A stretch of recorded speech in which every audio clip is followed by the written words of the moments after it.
This is an I Am Listening podcast. People who want to push this agenda, to find the new Brexit, the new thing that we're going to do to solve all our problems, right? And they find these little things like this chicken nugget case, and then they seize on it and they say, this is the problem. If we could only sort out the thing that allowed this guy to stay, then we would solve all our problems. And that is the definition of populism. And that is a definition of easy answers that does not understand the problem that our country faces, but comes up with them because it has got one or two headlines that are based purely on misrepresenting the facts. And so we've got to get under the skin of these assertions around what human rights is responsible for. Welcome to the Kent Politics Podcast. Hello everyone, and thanks for joining us for another roundup of the month's comings and goings in Kent politics. I'm Simon Finley, the local democracy reporter covering Kent County Council, and I'm joined as ever by Dan Essen, who covers the districts and boroughs. Hello. Robert Body, who looks after Medway. Hello. And also by our senior editor, Nikki White. Hello. After we talk for a bit, you'll also be hearing from a special guest interview with Tony Vaughan. He's the Labour MP for Folkestone and Hythe. But firstly, let's talk about what's been going on around the county. Robert, you pick up with some interesting stuff regarding guidance given to Medway Council staff about a beloved author who's very well known in Kent. Yes, so obviously we are in Dickens country, and the Guildhall Museum in Rochester has sort of an exhibit about Charles Dickens, and if you walk down Rochester High Street, there's loads of businesses that either sort of directly or indirectly reference Dickens in some way or another, because various locations from a number of books are either inspired or set in Rochester. And basically Medway Council the Guildhall Museum has given advice to its staff about how to sort of around some of Dickens' sort of older views that we don't necessarily agree with today, and has sort of used phrases, has sort of want their staff to be able to distance themselves from these views that they say are sort of particularly upsetting to sort of modern audiences today. Yeah. I mean, what sort of things? Just give me an example of what he's said to have done or written in the past which might have upset some sort of modern sensibility. In this guidance, it says that sort of he mocks sort of foreign cultures and practices and stuff like that. But there's a particular emphasis around the Indian Mutiny or Indian Rebellion, and it has different names, of 1857, which was probably quite recent and quite topical of the moment. But yes, doesn't weather very well. Yeah, so he basically, it was this uprising within India, and around 6,000 British were killed, both including civilians. 800,000 approximately Indian citizens were killed as well in this. And it was a big news story at the time, and Dickens sort of called for there to be sort of major retributions against this. Now, we went out to speak to people around Rochester, including a local historian called Shane Waterman, who does sort of guided tours around Rochester and obviously talks about Dickens a lot. And he said that really we need to take this into consideration of the context, as you say. It was very prescient at the time, but particularly for Dickens, and he sort of said specifically his son had gone over that year and was involved. His 16-year-old son was involved, and was sort of directly facing the danger. So what is this guidance?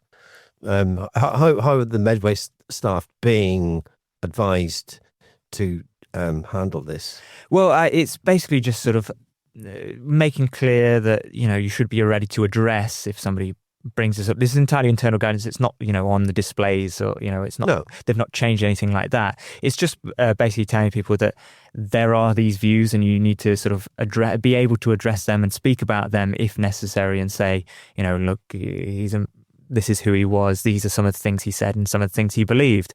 Another aspect is that he's sort of the quote from the guidance was that he thought that the British Empire, would successfully sort of make the rest of the world sort of white and middle class, and within those sensibilities, which we don't necessarily see it in the same way today. Of course, yeah. So, but they're not being given training in how to respond and in what to say. It's just guidance and of something to be aware of. Well, so this guidance has sort of been unearthed by the Telegraph, to obviously have particular views on this sort of thing. But as far as we can tell, it's just to sort of make people, the staff, prepared and conscious that this is something to consider in relation to Dickens. From the people that we spoke to in the street in Rochester, there was a mix of views of people saying sort of, well, what do you expect? This is a man from, the Victorian age. He's completely different from the way we live today.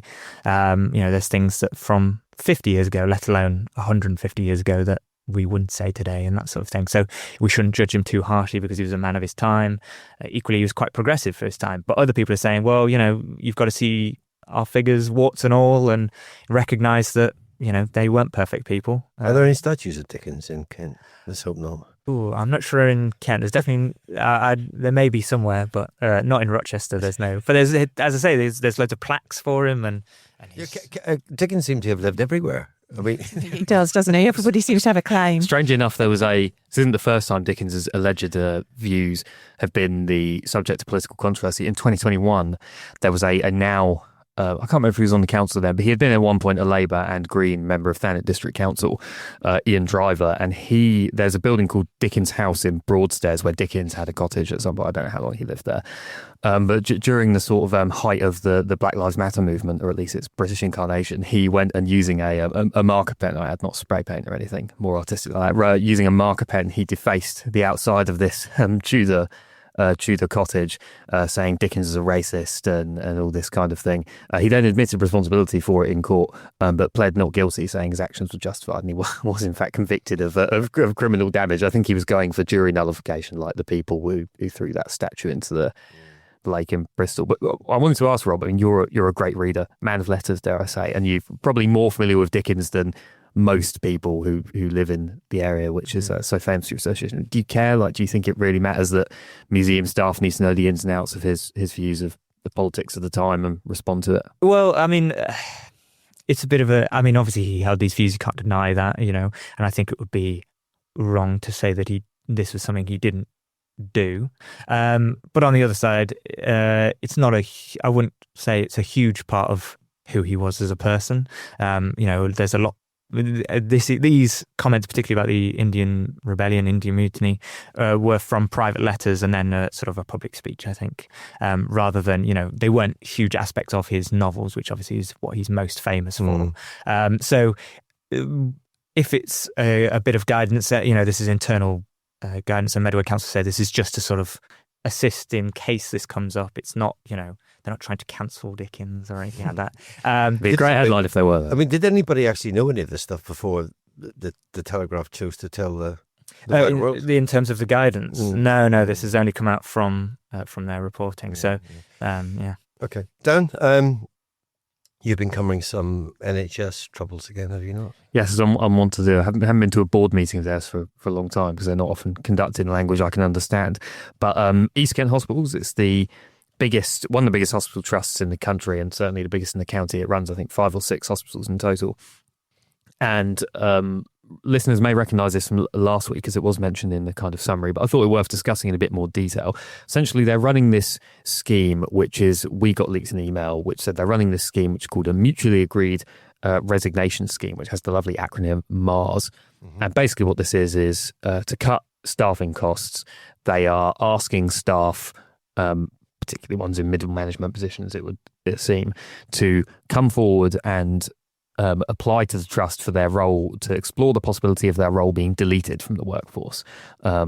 So they say this isn't the same thing as a redundancy scheme, and they're not obliged to accept anyone's application, which I suppose is true because redundancy implies direction. The short of it is they need to cut staff. They don't know who they need to cut, so they're asking members of staff to come forward and say, actually, I reckon the trust could probably do without me, so I'd like you to, there's got a pay system like with redundancy, you get a payoff depending on how long you've served and that kind of thing.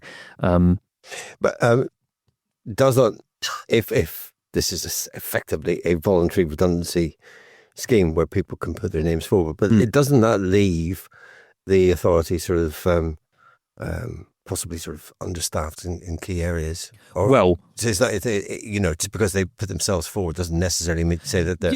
Yeah. It's not just that, like, if a nurse who's served 20 years, fancies getting a payout, they can come forward and get it. No, it's ones which they feel they can do without in the workforce, which presumably that must mean middle management, because the NHS is consistently, permanently understaffed in all levels of actual medical staffing. And people seem to know, it's a big political topic, that it's middle and senior management where the NHS has loads and loads of people. But I think it's stripping back all the kind of weird management ideology and language behind it is a really quite mental thing for a workplace to do, to openly say, we think we have too many staff, we think we could probably do without some of you, but we don't even know who you are, what you might be doing. So they're basically trusting in the goodwill of people who suspect that the NHS could do without them to come forward and offer to be deleted. What other workplace would do that, even in the public sector? It's bizarre because it smacks of sort of rather weak management in some ways, because if you've got managers who can see where the problems lie, or potentially overstaffed, that they should be able to go into sort of bring people in and sort of say, well, we're going to restructure the whole of this department or this trust, and it's going to be done in this way in future. We're particularly going to look at such and such an area, possibly middle management. Are there any people who feel that and do it that way? But sometimes we've probably all worked in places where there have been redundancy schemes, and sometimes they're not voluntary.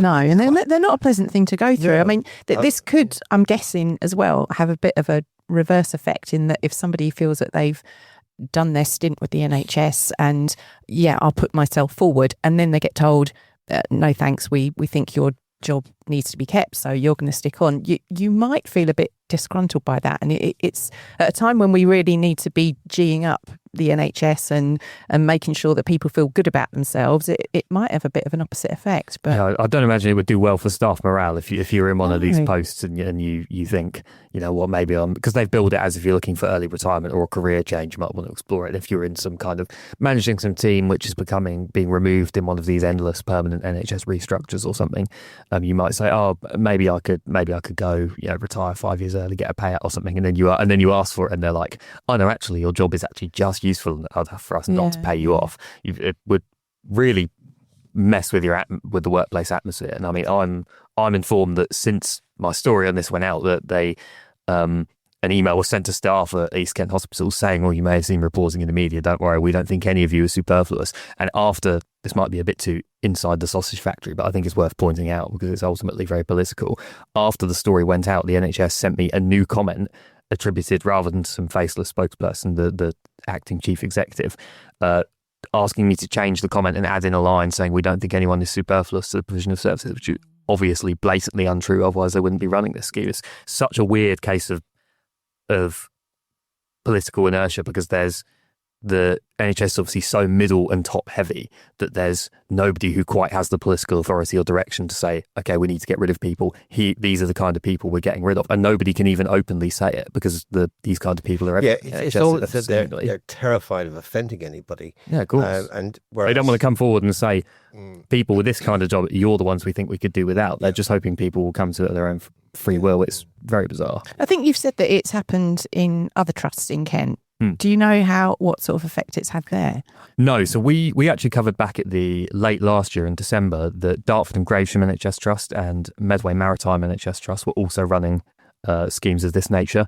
They tend to run for a short period of time. They open it for applications for around a month or two, and then they spend some time dealing with the applications and so on, because it's presumably quite a complicated management process, deciding what would we do without this position, that kind of thing.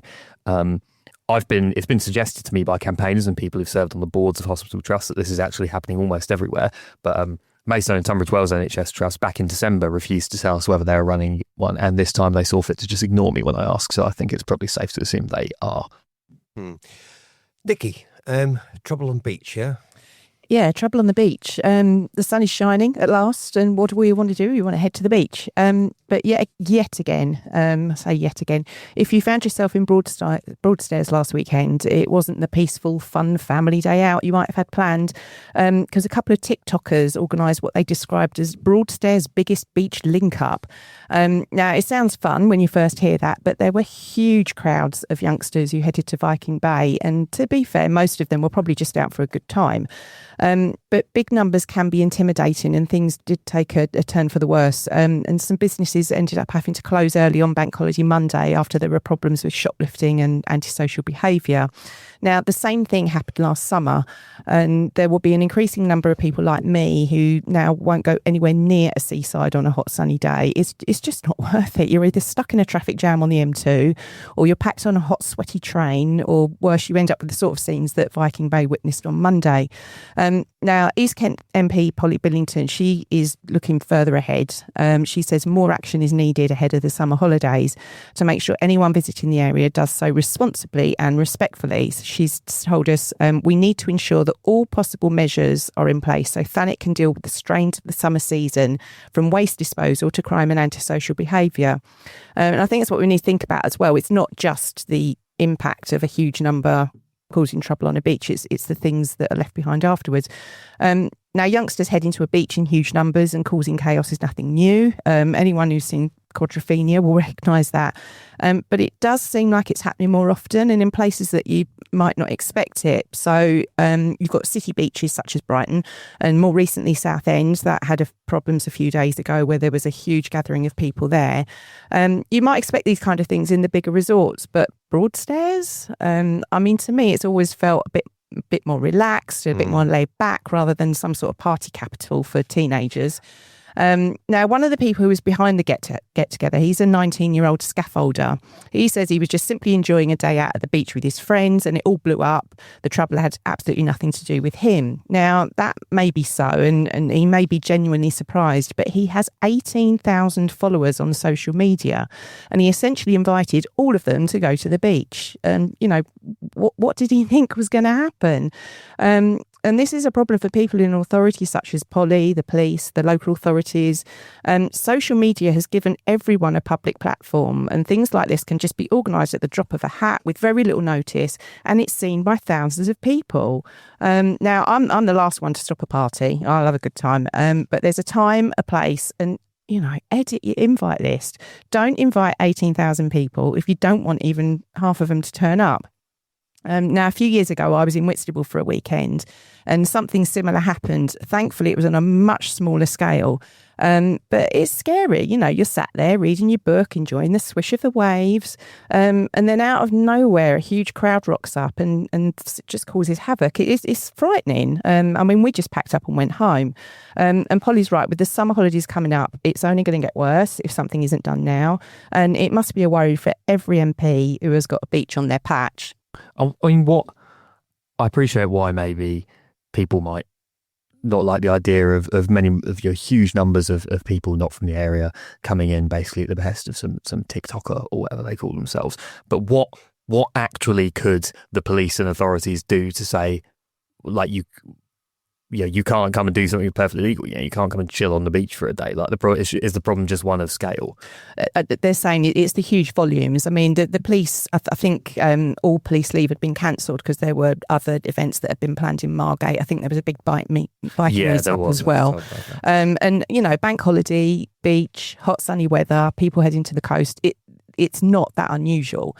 But I think the issue with this is that it is the sheer volumes of people turning up all at the same time, and things get out of hand. They do get out of hand. So, I mean, the police have got dispersal orders at their disposal, and I think we're going to see more and more of that in use. You're probably going to see more dispersal orders over several periods of days throughout the whole summer.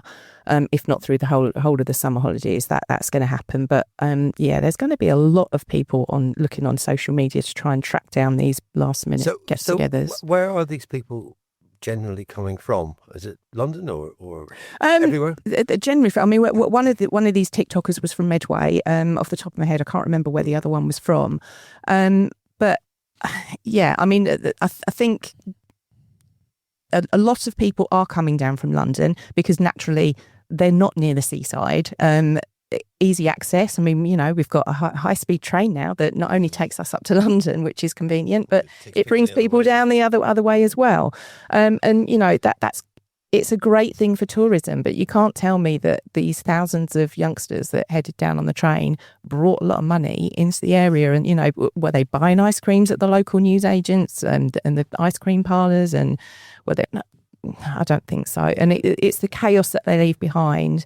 And it must be awful for the people that live and work there and who see all their hard-earned... And, they've struggled through winters. They've struggled through a really horrible weather and look forward to this time when they can make their money, and it's meant to be a nice place to be, but then something happens and you end up with what happened over the weekend. We should return to a more traditional British seaside busyness of legions of Vespers and people wearing dock mitres kicking each other's heads in. I'm not quite sure we want that either, but makes for good films though. It does, but I think it's kind of like human nature for the people, we are naturally islanders, and I think we all want to head to the coast as soon as the sun hits, but it's not turning into a very pleasant place to be, and I think we need to get things back in order. Sorry. In other sort of heatwave adjacent news, Simon, you've been covering some more water politics at County Hall, right? Well, funnily enough, I've actually been away for the last few days, but and missed the heat wave, but obviously with it came either coincidentally or because of some fairly major disruptions to water supplies in places like Sevenoaks and Ashford and Maidstone and Charing and Whitstable. I mean, everywhere seems to be. But this seems to have prompted a bit of political activity amongst the Green Party and the ruling executive at KCC. KCC have just literally dropped a press release out saying that they're going to create a strategic partnership to oversee the resilience of water across the county by producing public scrutiny and oversight across water supply, infrastructure and the quality of water in Kent. On the other hand, the Greens have decided that they want to get KCC to declare a Kent water supply emergency and invite South East Water and Southern Water to the Flood and Water Management Committee, and also request the KCC's Scrutiny Committee investigate whether Kent's water supply is fit for purpose. Now, there's two elements of that. Is what can we actually declare a water supply emergency, and what does that actually mean? But I suppose the question that they do put is whether Kent's water supply is fit for purpose. Now, given the amount of houses that we're going to build and going to continue building for the next 10 years, if not more, one does wonder whether South East Water, which is the big provider in the area, is actually able to do it. I mean, firstly, would declaring all the Kent councils declared a climate emergency in, I think, 2019. That doesn't seem to have radically altered things. Is there any political idea for what declaring an emergency would actually constitute? That the detail is not in there, but I think what basically they're trying to do is I think from a political point of view was trying to get ahead of the narrative. What the reform group at Kent County Council, led by Lynn Kemcaran, the leader of KCC, is trying to sort of. There may be a little bit of top trumps here. We'll come up with a strategic partnership. I mean, I don't quite know what that even. Councillors love a strategic partnership. Yeah, it's almost as good as a hub. Yes, but what will it actually be able to do in practical terms? If Lyndon Kemcaran and the executive of KCC can actually get this together, which is not a bad idea, is not compel but invite all the partners, the water companies, the regulators, the local councils, residents groups, or whatever, into a place where they can sort of say, well, what can we do and what can be done? And maybe in the longer term, maybe the government has to listen and sort of say, well, although it's a legally binding obligation of all water companies to do the things that they're meant to do, if someone wants to build 10,000 houses, they've got a legal responsibility to make sure that water can be supplied to them. Now, where that water comes from is their problem, but that's an expectation that just is a given. But realistically, can this happen in the longer term?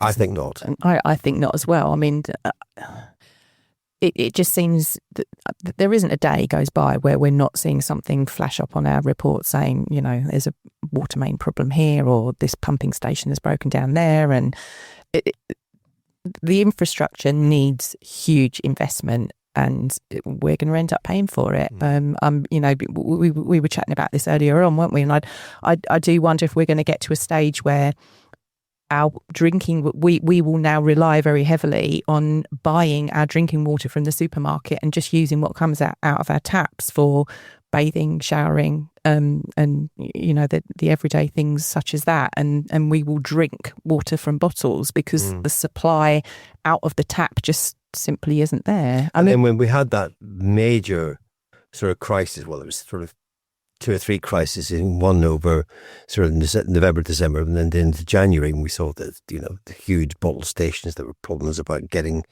the supplies from here to there, and it didn't seem as if South East Water was particularly well equipped to deal with it. But just goes to show that how fragile it is. It's almost as if, if you continue to build houses at the rate that the government wants us to build houses, then this is without end. Yeah, it is. I mean, we were reporting this week, South East Water said it pumped 660 million litres of water around the network on Wednesday, and that's 100 million more than a usual daily rate. And I think we've all got to play a part, how we can cut back on water, using our water use. I don't know, maybe that we've just got to go back to basics and start again, really, about how we use our water. And it's almost gone beyond sorting the infrastructure work. Yeah, it's not just having a water butt and watching how much you use and how much you boil a kettle and how much you waste or whatever. It's if the supply's not there in the first place, you can't waste anything that's not there. No. And I fear that this, the old burst water main being repaired and all the inconvenience that causes is going to seem like a rather halcyon time, the way things are going at the minute, given the scale of the disruption in the last couple of days. Members of Parliament for the ruling Labour Party have been increasingly vocal in their criticism of the Prime Minister of late. But sometime before it was fashionable, some were already raising concerns, in particular around the government's attempts to change immigration law. We're joined now for the first time on the Kent Politics podcast by something of an expert on the issue, who also happens to be the Labour MP for Folkestone and Hythe, Tony Vaughan. Tony, thanks very much for joining us. Hi, Daniel. So, firstly, I wanted to ask, you were elected alongside many Labour MPs in the landslide victory in July 2024 under Keir Starmer's leadership. Yeah, the manifesto very explicitly promised change. How do you think the government has been delivering on that mandate since 2024? Well, I think we've been delivering some change, and there's a lot that we have done that most people completely agree with. And frankly, there is no reason why half of it wasn't done already. So strengthening employment rights, strengthening the rules around the water industry, making a really massive disincentive for a water boss to not pollute because they might face criminal charges, renationalising the railways. There are so many things that we have done, massive record spending in the NHS. I mean, that was the number one thing that came up on the doorstep, that the NHS wasn't working anymore. And we've got waiting lists right down to massively lower levels than they were before, because we're pumping the investment into the NHS that has been absolutely needed. And, one just has to look at my social media, maybe have a look at my Facebook page, Tony Vaughan Labour, and my constituents will see that there is so much that Labour has done. Now, and often it is said that we don't communicate well enough what we've done. I think that is true, but there is a lot to communicate. Having said that, I did a lot of campaigning on the doorsteps over the local election period. We didn't have any local elections in Folkestone and Hythe, but I did a lot of knocking around Worthing, where they had local elections, in Rye, in Islington, in Hackney, in Haringey. And what I felt was quite often a sense that the scale of change that people want isn't actually happening quickly enough. And I completely agree with those sentiments. I completely agree that the public have to be ambitious about what they want from politicians. And, there was a large sense that Labour wasn't changing stuff quickly enough. And I'm not going to criticise that perspective. And I think that is where people are coming from. That is the reason behind Labour's record losses at the ballot box at these local elections a couple of weeks ago. And so, we've got to think about that. Why are people so angry? And from what I'm hearing on the doorsteps, that it's quite often down to the basics not being there. So being in work, but struggling to pay your rent and to pay the weekly food shop and to pay your energy bills. Not being able to, if a young person, not being able to move out of their parents' house because they can't afford the rent or they can't afford to buy a house. I mean, I have people coming to my constituency surgeries who are homeless, who can't get any accommodation locally because the local authority doesn't have enough social housing to house them. They get sent to places that are far away from where their family and friends, the children's schools, etc. are. And that kind of base need, where you haven't got your most basic needs met. I mean, we don't have to get too much into psychology to understand that is going to result in a sense that you've got to reach for whatever answer a politician is offering you, if it's going to get you out of your current situation, which is, totally unacceptable for so many people. And frankly, that speaks to the dire inheritance that we had. I mean, people often roll their eyes now when we say 14 years, but it's a fact. I mean, you can't deny that the NHS was defunded, that our public services were stripped back, that we had austerity from the Conservatives for years and years, and then the Brexit shock, and then COVID. The fact is that this government has been increasing public spending, not reducing public spending on our public services, and that fact is often missed. But I come back to the point that people aren't feeling the change that they want to feel, that they need to feel, to have a life where there is some hope, some sense that they can, live a little without it putting you into debt. And that isn't too much to ask. And so that's why I felt it necessary to say, look, we've made some great changes that we have to tell the public about. And I will always trumpet the things that we have done as a Labour government to make this country fairer and to make people better off. But I won't apologise for saying that we have to move much more ambitiously forward towards a policy programme that will really solve the underlying problems that are facing our society. And that's really behind, that's sort of where I'm at with it. So in 2020, when Keir Starmer was running to be the leader of the Labour Party, he was, it seemed to many, kind of promising to be a sort of electable radical, that he would deliver quite significant radical change. And obviously you said that you think the government has delivered on many good things, but needs to go further. Did you support Keir Starmer to become leader of the Labour Party in 2020 after the sort of wreckage of the 2019 election defeat? Yes, I did. I see. Yeah. And were you convinced by his pitch at the time, essentially, that you could have basically the kind of core tenets of quite a left-wing policy programme of public ownership and so on, but essentially just look more palatable to the public?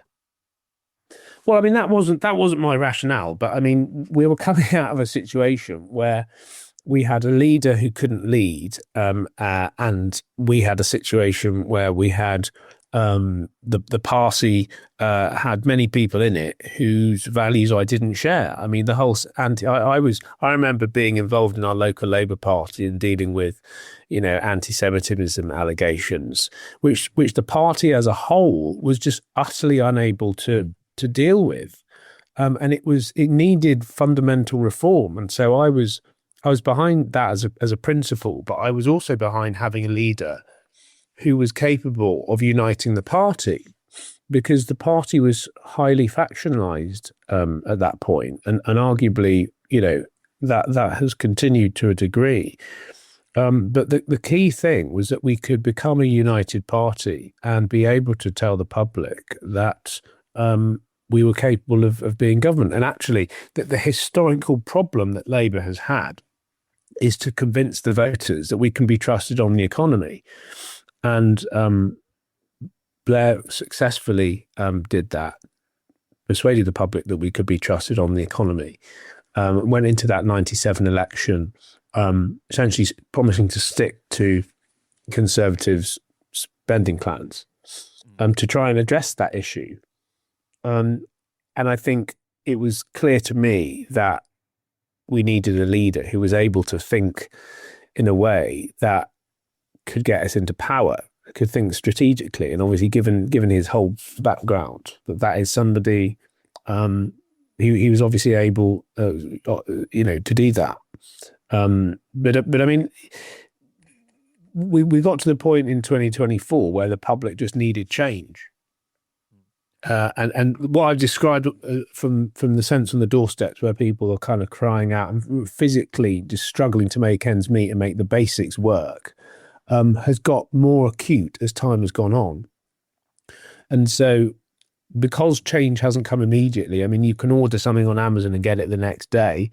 We have a culture of expecting immediacy in everything. And I think it's hard to explain to people, just be patient. Yeah, just wait. The change will come. Don't worry about it. And we're working on it. I appreciate that is not an easy message to deliver or to receive.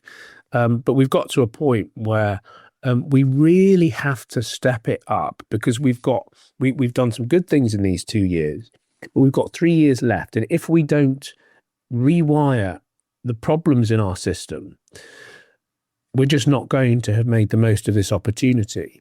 And it's likely that the public is still going to feel that what we did wasn't enough and that they need to reach the more radical option of parties who are our opponents. So one issue which is being dogs the Labour Party ever since it came up, and it's being sort of tentatively discussed around possible changes to the Labour leadership and thus the Prime Minister in future, is the European Union. And obviously, Wes Streeting, possible candidate for leader, is much more open about thinking we should join the EU, rejoin it. Andy Burnham has sort of walked back from his previously stated support for rejoining the EU. Do you think Britain should rejoin the European Union? I'm a very strong pro-European. I'm a member of the UK parliamentary delegation to the Council of Europe. So I sit in an assembly as part of my parliamentary duties of all of the countries, not just of the European Union, but wider than that, to countries like Ukraine, who are on the sort of outer edges of Europe, but who are part of our European community. And, Brexit was, for me, a big mistake, and I didn't support it. And I see constituents who are exporting businesses, small businesses, medium-sized businesses, exporting to the European Union, who are saying we are just kind of massively overburdened by these new rules that result from having a hard border. You're having to comply, because we're an external country, a third country. They have to comply with mountains of paperwork. They can't compete on a level playing field with other businesses, and they're hamstrung, and they're experiencing challenges that are not good for them. And those are businesses in Folkestone and Hythe. Those are businesses in Kent. So is that a case for just straight up rejoining the European Union then, or do you think it needs to be? So what I'm trying to explain is that there are businesses that are hurt by having a hard border, right? And there is absolutely no purpose in doing that when we have our nearest neighbour next to us. Now, the way that we move forward is obviously the question. And what the government's been doing is to try to address some of the most acute and the most problematic types of friction. So there's been an agreement around the farming and food and what's called the SPS agreement, which is going to help on that stuff. And I think if we can show that we can build back these bridges in a way that benefit the British people, very, very clearly benefit the British people, it will be more clear to people that these sorts of cooperations are in our interests. And I think that sort of approach, where you're building trust step by step, so that we don't get back to these these debates of the past. I think it's very easy to sort of say, well, let's just rejoin. And as my instinct, as an ardent pro-European, is simply to say, yeah, let's just rejoin. Brilliant. But you can't sort of take these positions in a vacuum. I mean, it's not just sitting around and doing what you fancy. You got to take decisions in this way that engage with the political reality that you face. And the front line of that political reality is that there is still a very, very large portion of the public, including the media, who are very, very pro-Brexit, despite the fact it has demonstrably harmed our country and our economy. And so I think the approach the government has taken so far, which is to say we're going to build back bridges in specific areas, is right. But I think that if we can kind of get proof of concept from that, we ought to be moving further in other areas and ultimately talk about some sort of arrangement like Switzerland or something like that, where you're essentially able to allow your economies to compete on a level playing field, but without taking that further step around essentially freedom of movement, which was for many people the red line. I would like that to come back ultimately, but I think we have to go step by step with the electorate on this question, because otherwise we're just going to get back into our corners of leave and remain, which was completely divisive for our country, and I would not want that to go back to that at all. We have to find a new way of proceeding on this issue that does not go back to those old divisions.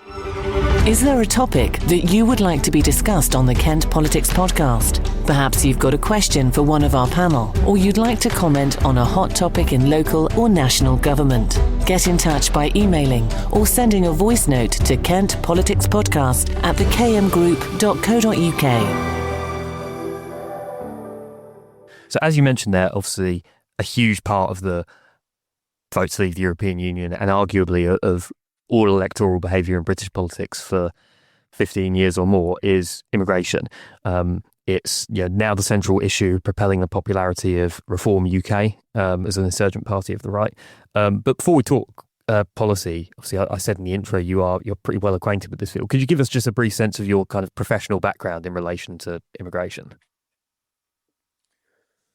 Yeah, well, I was a barrister for 18 years before I came into Parliament, and I did lots of different areas of law. Some of it, much of it was in immigration. And so that would be helping people to come in, helping people to stay, dealing with issues of detention, children coming in and claiming asylum. And so a whole load of different situations. And actually, one of the things that sort of prompted me to consider politics was the Tories' Rwanda scheme, which essentially accepted that it could be in breach of constitutional fundamental human rights, but they were going with it anyway, which was just completely ridiculous to any person who believes in the rule of law and the Constitution and human rights. I just sort of remembered drafting injunctions to get people out of detention or off planes, and I just thought, well, look, isn't it better to actually attack the policy here? And that was part of the reason why I thought I would stand. Not the only reason, but that was one thing that sort of informed my thinking. But yeah, I mean, this is one of the major issues of our day, and whatever one says about the solutions, the fact is that the public confidence in the immigration system is, how can we say this, hanging by a thread, and government of whatever kind is going to have to win that back. Now, I think the central challenge when it comes to winning back public confidence in the immigration system is addressing the issue of small boats, and to demonstrate that our asylum system can work properly. Because most people I speak to, even people who are considering voting for reform, will say things like, fine, if you're fleeing persecution, then that's fine, just come over. But why can't you claim before you come? Why do you have to come on a boat? And actually, that's a very reasonable question. Most people want to do the right thing. Most people do want Britain to offer sanctuary to people who are fleeing persecution. But what a lot of people feel is the fact that if our asylum system results in huge queues, in huge backlogs, in billions of pounds being spent on asylum hotels, for example, that isn't something that gives the public confidence in the system. And so this government has brought initial asylum decisions down quite substantially. And so we are turning that around, that the number of small incoming boats has gone down by about a third, I think, compared to last year. So all these measures that are being taken are having an effect. I appreciate people will say, well, it's not having a fast enough effect, but this is addressing a long-term increase. And the measures that the government are taking with France to support their law enforcement along the border with Calais is good. I think what is missing here is a proper way of being able to claim asylum before you come, because to have a safe way and a lawful way of claiming asylum is a missing piece here. And I think we've really got to address that, because it doesn't make sense to me, and it doesn't make sense to people from actually right across the political spectrum, that we are still in a situation where our system almost requires you, if you want to claim asylum, to get in that boat. And that isn't sustainable, I think, in the long term. But in the short term, we are doing the work to address this sort of incoming small boats thing, which I think people have to accept is part of what is driving a sense of lack of control. But fundamentally, it's about these backlogs. It's about the system not processing efficiently enough. And as I say, the government's done a good job in getting down initial incoming numbers. It's doing a good job in addressing the initial decisions. What it needs to now do is to resource the appeal stage better, because we've got, I think, a very large number of appeals which haven't been dealt with, which is where the government needs to sort that out. And that will be by making sure the courts are resourced properly, that making sure that there are enough people, both administrative and judicial, to decide these cases, because that's where the main blockage now is. Obviously, law is quite central to this question. It's why the parties of the right, which want to reduce immigration, say we need to leave the European Convention on Human Rights. But you mentioned that the solution is essentially administrative. We need to make decisions faster and more effectively. But what I think sort of steel manning the argument that many voters would make is that these are not just administrative, judicial, legal questions about who can and cannot stay here, who in the state does not and does not have obligations to. It's a fundamentally political question, and ultimately is up to the citizens of a country to decide who they want their state to have obligations to. And what many people on the right point out is that every government elected since 2010 has promised to reduce immigration. Every government has failed to deliver it, basically. Well, that's not right, is it? I mean, the net migration figures now have come down to about 200,000, which is 2/3 less than it was at the point we came into government. I mean, this is what I find utterly hilarious about people like Reform, where after Farage promised Brexit in order to get immigration down, it shot up because he forgot that actually it would result in us having to get workers from abroad, or because the Tories took decisions about immigration that had that effect as well.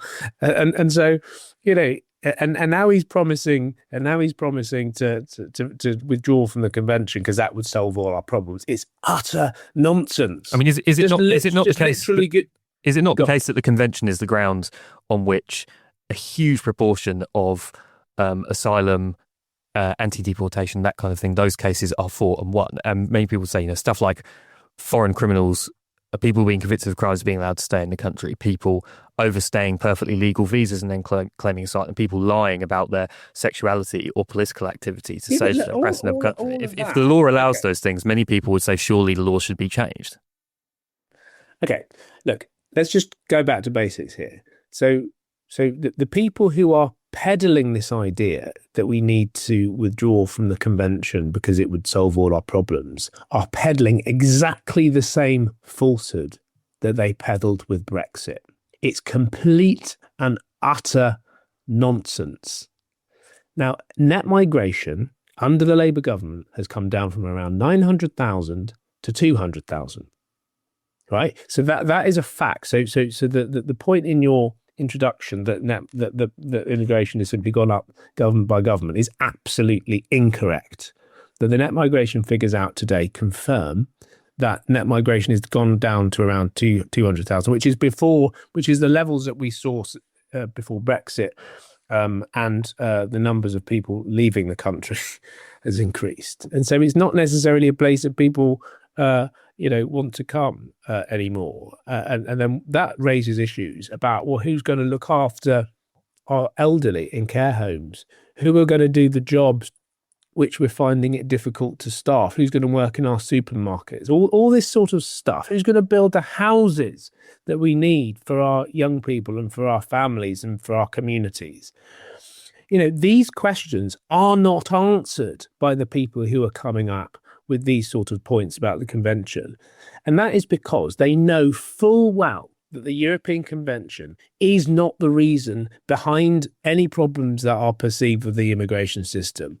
And what you'll see in these, you mentioned foreign criminals. I mean, what we'll see there is very, very tiny numbers of cases where a foreign offender defeats deportation for human rights reasons. Very, very small numbers of cases. And I should just underline that in terms of the European Court of Human Rights, that over 90% of the overwhelming majority of cases, immigration cases that go there, are rejected.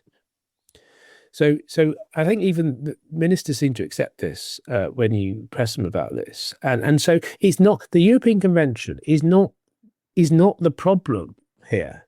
It's the scapegoat, and these examples of people who couldn't be deported for specific reasons, and we've heard. One of the cases involving supposedly an Albanian who couldn't be sent back because his child wouldn't eat chicken nuggets. They're utterly ridiculous, complete misreading of what happened. The judge specifically said in that case that was not a basis for the finding, which I think was overturned anyway in the appeal court. So what happens is people who want to push this agenda to find the new Brexit, the new thing that we're going to do to solve all our problems, right? And they find these little things like this chicken nugget case, and then they seize on it and they say, this is the problem. If we could only sort out the thing that allowed this guy to stay, then we would solve all our problems. And that is the definition of populism. And that is a definition of easy answers that does not understand the problem that our country faces, but comes up with them because it has got one or two headlines that are based purely on misrepresenting the facts. And so we've got to get under the skin of these assertions around what human rights is responsible for. Because actually, what human rights are responsible for is a whole load of positive things in our society. People will come to me about all sorts of things in their lives that they need to be sorted out. Take an example of care homes. There was an important case in the European Court of Human Rights that allowed somebody living in a care home to have their wife living with them. And they were otherwise separated. There are so many examples. Civil liberties, the rights to protest, to free speech. All of these things are what every mature democracy have. It's called a constitution. But they were mostly won by the domestic labour and trade union movements in every country which is part of the European Court of Human Rights. The right to universal suffrage and free speech and protest was won not through international courts. We'd have had a load of people working in factories, having their hands cut off, working in awful conditions. And the reason why we turned that around was because the Labour Party was able to create a movement to get into Parliament representatives of people on the ground who were affected by the everyday realities of that essentially totally unregulated capitalism, and got to a point where we have rights. Now, all around the world, in France, in Germany, in every country of the world that is essentially a democracy, power is limited by rights. That's just a fact. And what I never understand about people like Farage and the Tories who want to tear all that stuff up is that they never have an answer as to what they would replace it with, because they will always need to accept that we have to have limited government by virtue of having a constitution set of rights that holds back the executive. So they never say what they'll replace it with. And that's because ultimately they accept that we need constitutional democracy, but they're just creating a load of nonsense, the new Brexit, the new easy answer that will solve all of our problems, that is just simply, based on sand. So I suppose I should give the opportunity. A lot of the argument about this is predicated on the basis of particularly international human rights law, and what many people who are more sort of radically critical of immigration and the international legal settlement would say, from first principles, why does the British state and thus the British voter have any obligations to anyone who's not a citizen of Britain? Surely that is what nation statehood means, is that a state is responsible for a particular place and a particular people. And if it starts having responsibilities to everyone, it essentially has responsibilities to no one. What is the first principles case for why the British public have obligations to take in refugees, for example? Okay, so it's a nation state can decide to do what it likes, for sure. That's a statement of the obvious. Most people, right? Not everyone, but most people are proud of our history and our tradition of supporting those in need. So most people I speak to think that it was a good idea that we let in refugees from Ukraine after their country was invaded by Russia. Like, most people think that is a good idea. Not everyone, but most people. Most people think it was a good idea that we took in those Afghan interpreters who interpreted for our armed forces in Afghanistan. And then when the government changed, they had to find protection. Like, most people accept that as a principle. Now, the reason why that international obligation exists is because Britain signed the Refugee Convention in 1951, because it agreed that after the horrors of the Second World War, we need to treat where there are people fleeing persecution for a political reason or similar reasons, that we should give them refuge. And that is a basic moral human principle. And if we were invaded by a foreign power and people needed to flee to France or whatever, we would want that too. That's the purpose here. That's the moral principle that you would want to enact. Now, that is becoming, people like Farage are setting up this sort of this conflict where they're sort of saying we have to choose between doing that and looking after our own. Now, that is the most ridiculous, false choice that there is. That is not a choice. That is not a choice that the question of the Refugee Convention raises. Because we can decide how to process refugees. If we have a system that can say you're genuine and you're not, which is what we have, and that system can just do its job, work out the people that have got a good claim and those who have an unmeritorious claim. We can have that system where we look after refugees that we've decided to look after and reject others. That's what the system does. You have to have a line in any system of entitlements. But that is not taking away from the obligations we have towards our own citizens. They're two completely different things. They don't require that it's not as if you can only have one but not the other. So states will decide what they want. But if we get to a situation where we think we have to get rid of these obligations that we have voluntarily ourselves entered into, we're just going to join countries like Russia or Belarus, who aren't members of this community of nations, these European values, these values that people in Ukraine are fighting for against a despotic regime in that of Vladimir Putin. And what is partly driving them is their commitment to the European Convention and the values that hold us together as a European community of nations. When I go to Strasbourg and I for the UK delegation of the Council of Europe, I speak to many Ukrainian MPs, and they say this to me constantly. you have to keep reminding your country, which is listening far too much to people like Nigel Farage, that we are fighting this despotic regime in Russia because we want our freedom, we want human rights, we want all the things that Russia doesn't believe in. And so to undermine that and to step away from that community of nations would be against everything I believe in. It would certainly be against everything that I would say the vast, vast majority of British people believe in. Because we can have an asylum system that works. We can have a system that allows people to meet the basics and indeed have a good life, not just a basic life of subsistence, but actually a life that is, allows people to be whoever they want to be and to thrive.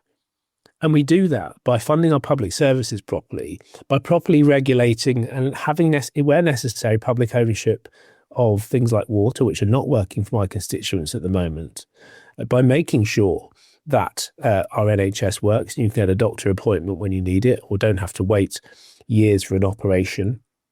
All of those things are at risk under those governments that Reform and the Tories are offering. I mean, Nigel Farage really wants an insurance-based system for the NHS. He doesn't want the NHS to be funded by general taxation. This is a man who has somebody in his party who's convicted of taking money from the Russians for asking questions in the European Parliament. He has been expelled from the party now in of course he has. So. But let's just get real about this. What is behind Reform UK? It's people who are not acting in the British interests. They're pushing an agenda which is contrary to the British interests. And I think people need to wake up and really think, what is this guy offering? Is it just saying what we want to hear? Is it basically offering an easy answer? And who is paying for it? I mean, where is this 5 million? Why doesn't he declare this £5 million? What's he got to hide? Why doesn't he come to the House of Commons to deal with the scrutiny that arises from that? It's the actions of a party which is simply not ready to govern, and certainly is not in a position to convince anybody, I think, of what the answers that British people really need. Last question on immigration, before moving on to something slightly different. Is there also an electoral imperative here that the kind of left bloc of British politics, of the Labour Party, Greens, Lib Dems, Plaid Cymru and SNP, your voters are at least full-throated sort of activists in particular, are much more likely to be quite supportive of immigration. Do you think the Labour Party is at risk of kind of alienating what remains of its core vote through the kind of harsh rhetoric on immigration which Keir Starmer has sought to pursue? Well, I mean, there's polling out today which suggests that most Labour voters or Labour considerers, people who aren't necessarily, committed Labour voters, but people who consider voting Labour, don't support, for example, making a care worker wait 15 years for settlement while a banker only needs to wait for 3. And I think that says something about why those particular proposals should not be taken forward. And they are only proposals. They were in a consultation paper to which the government hasn't yet published its response. But certainly I think some of the announcements that we heard in November around the rhetoric, particularly around some of these reforms, it is not speaking to Labour inclined voters. I constantly say what I think about that, and I like to think the government will listen. But I think what we saw at the local elections was a consequence of taking a position on issues like immigration, which is not just communicating a policy badly, but it's sort of actively targeting the very people that our country needs to do jobs that we need. I've talked about care workers. I've talked about people who work in supermarkets, but there's a whole range of areas. I mean, construction, there's a 200,000 worker shortage. If we essentially alienate the people who we need for our economy and our country, to move forward, that's not going to help the country. It's not going to help our communities. And really, it's not what we need as a party either. And so I think we're going to have to really think carefully about how we move forward. I fully accept there is a debate within the party about this sort of stuff.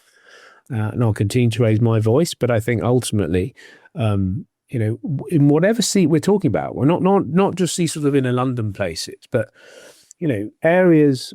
In most areas, there are people who think that this sort of approach, the end settlement proposals, for example, are not necessarily where we need to be going.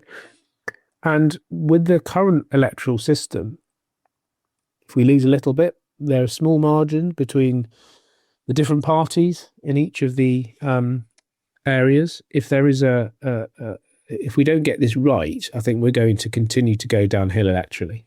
And related to that is, in short, everything's pretty bad for the Labour Party at the moment. The Labour Party has suffered a precipitous decline in membership in the past 7 or so years, to the point that the National Executive Committee doesn't even officially publish membership figures anymore. If you combine voter turnout and the amount of people non-registered, the 2024 landslide election win was done on the vote of about 1 in 5 eligible voting adults in this country.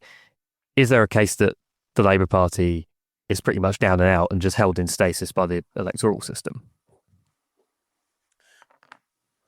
As I said, after the local elections, we need to change our approach.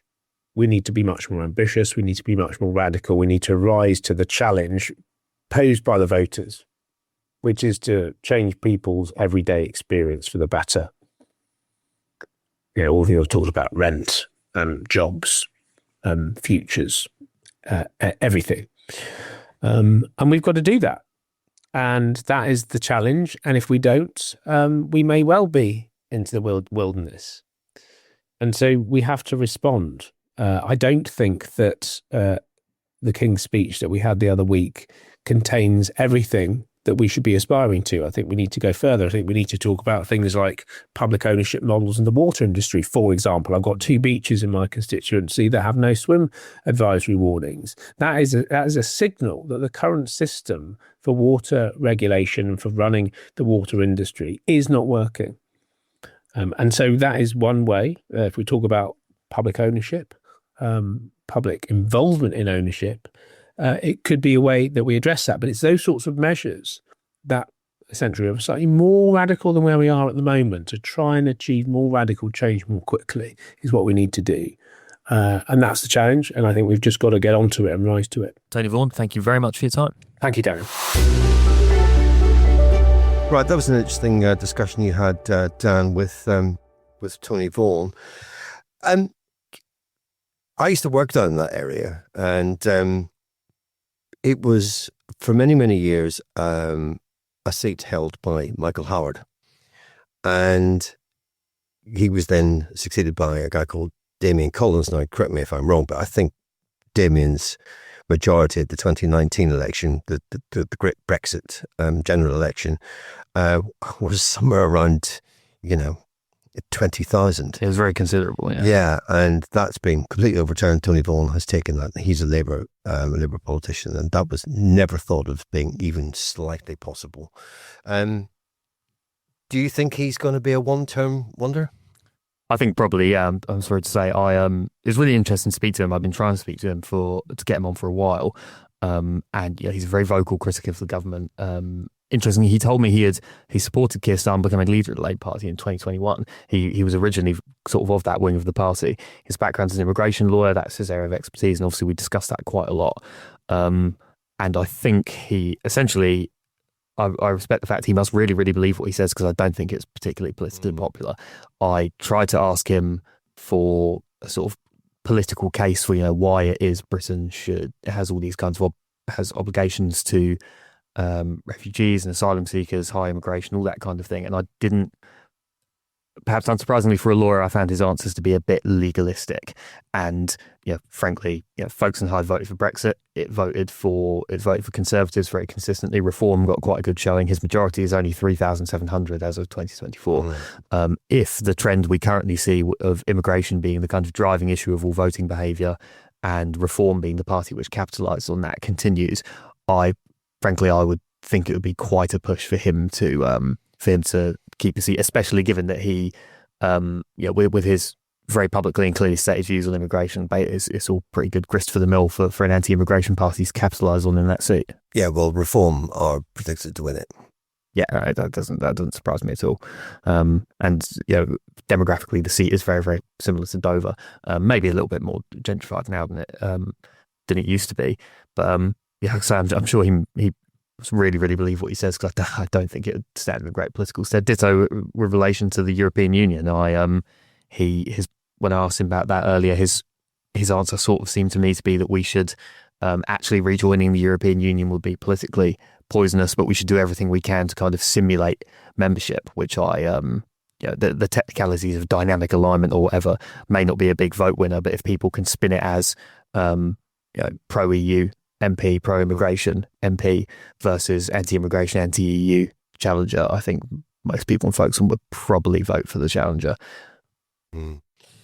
What did you make of him, sort of on a personal level? Well, I like him. He's very friendly. He, I really want to talk about immigration because that's his area of expertise, and he makes his case quite well, and that's obviously stood him in quite good stead through his legal career. And it's interesting to speak to somebody who has a more technical knowledge of the specifics of immigration law and how these big controversial cases, criminals being kept in the country, and defeating deportation, all those kinds of things. Somebody who actually has first-hand experience of what goes into that, rather than just sort of reading it through the news. But similarly, I didn't find his answers on it entirely convincing. He was happy to dismiss those as a very small number of cases, which of course they are in the grand scheme of immigration. The number of say foreign nationals who commit crimes and then defeat a deportation case on human rights grounds is quite small, but they are important, and they really, really, really offend the common sense of quite a lot of voters, and a lot of those are the kinds of voters who live in his seat. And that's it from us at the Kent Politics Podcast. You can tune in again next week for our regular weekly bite-sized episode. You can keep up to date with the latest politics news on our dedicated webpage at Kent Online, and you can also sign up to our politics briefing newsletter at kentonline.co.uk/newsletters, which drops every week with a roundup of news, views, and a few quiz questions too. And don't forget to tune in to KMTV's Politics Show every Friday at 5 p.m. Thanks for joining us. Thanks for listening to the Kent Politics Podcast. Don't forget to check out stories throughout the week on the politics page of Kent Online. And you can watch the Kent Politics Show on KMTV every Friday at 5 p.m. or on demand at kmtv.co.uk. This has been an I Am Listening podcast. For more information, head over to our website, im-listening.co.uk.